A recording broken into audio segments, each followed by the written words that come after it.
Hello, my name is Jesse Sanford, and this is a tutorial on how to craft your transients without explicitly compressing the signal.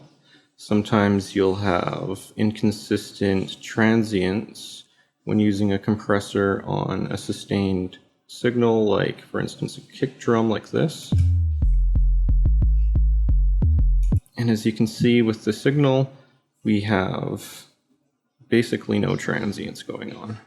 So what we're going to do is we're going to make a signal generator. In this instance, I'm just using a sine generator. And then we're going to craft the attack that we want. So that seems fine. Then I just copied the sequence over so that it triggers whenever the kick triggers. We're going to route this to the kick drum as a side chain.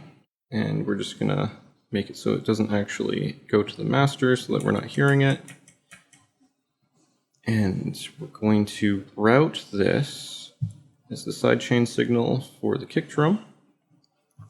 And what we're going to use is we're going to expand the signal by using an inverse ratio.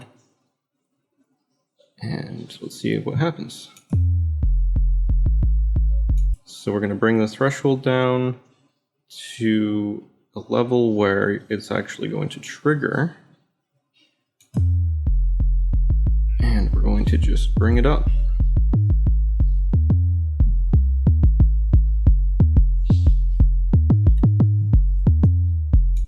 As you can see, this is the original signal. This is the new signal. And this is the attack that we're adding to it. The nice thing about this is you can actually control the volume of the attack because you're using, the volume of the actual signal generator.